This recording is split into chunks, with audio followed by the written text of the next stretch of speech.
Assalamualaikum warahmatullahi wabarakatuh.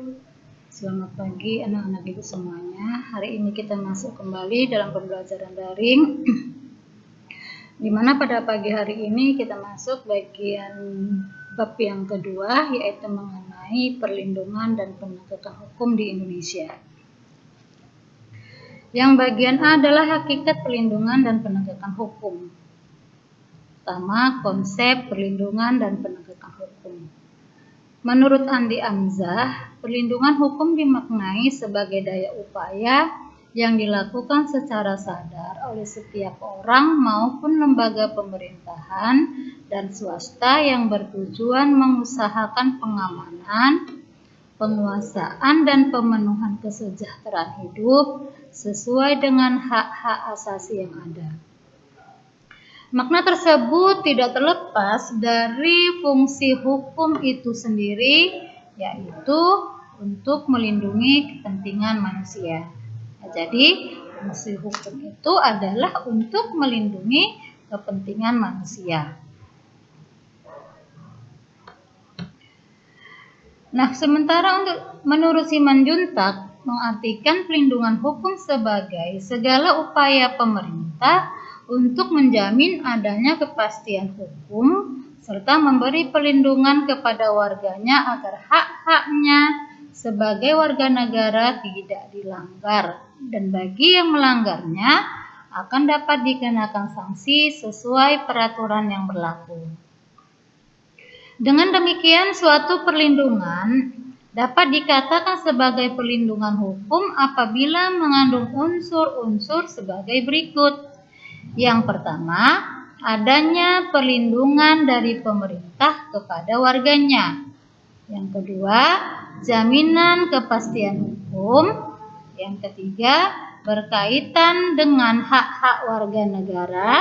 Yang keempat, adanya sanksi hukuman bagi pihak yang melanggarnya. Yang kedua, pentingnya perlindungan bagi penegakan hukum. Kekuasaan dan penegakan hukum sangat penting dilakukan karena dapat mewujudkan hal-hal sebagai berikut.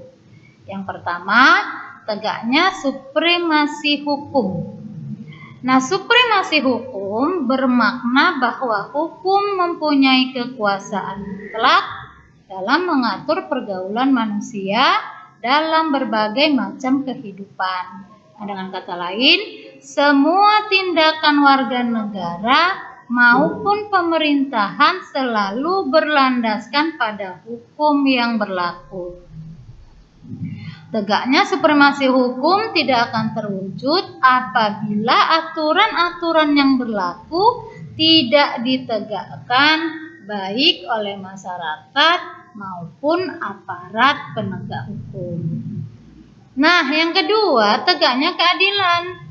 Tujuan utama hukum adalah mewujudkan keadilan bagi setiap warga negara.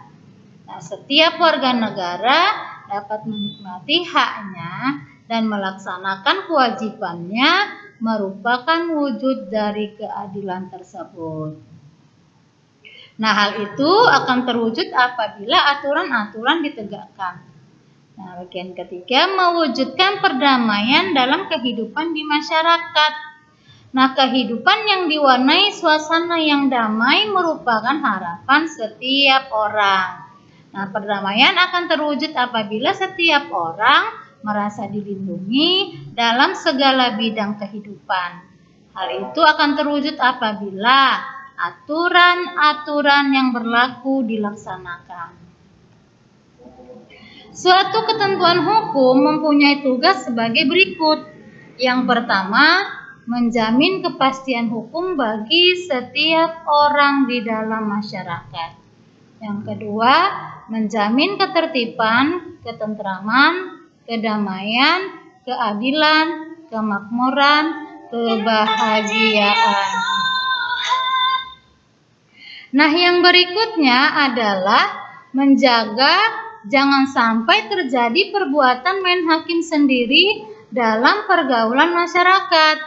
Nah, menurut Sujono Sukanto, keberhasilan proses perlindungan dan penegakan hukum tidaklah semata-mata menyangkut ditegakkannya hukum yang berlaku, akan tetapi sangat bergantung pada beberapa faktor, antara lain ya, pertama hukumnya.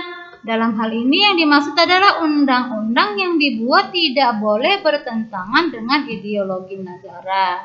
Nah, selain itu, penyusunan undang-undang dibuat harus menurut ketentuan yang mengatur kewenangan pembuatan undang-undang sebagaimana diatur dalam konstitusi negara.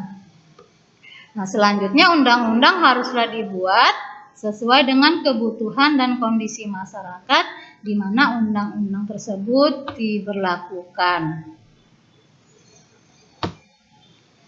Nah, kemudian penegakan hukum, yakni pihak-pihak yang secara langsung terlibat dalam bidang penegakan hukum. Nah, penegak hukum harus menjalankan tugasnya dengan baik sesuai dengan peranannya masing-masing yang telah diatur dalam peraturan perundang-undangan. Yang ketiga, masyarakat, yakni masyarakat lingkungan di mana hukum tersebut berlaku akan diterapkan. Maksudnya, warga masyarakat harus mengetahui dan memahami hukum yang berlaku, serta menaati hukum yang berlaku dengan penuh kesadaran akan pentingnya dan perlunya hukum bagi kehidupan masyarakat. Nah, yang keempat, sarana dan fasilitas yang mendukung penegakan hukum. Nah, sarana ataupun fasilitas tersebut mencakup tenaga manusia yang terdidik, terampil, organisasi yang baik, peralatan yang memadai, keuangan yang cukup, dan sebagainya.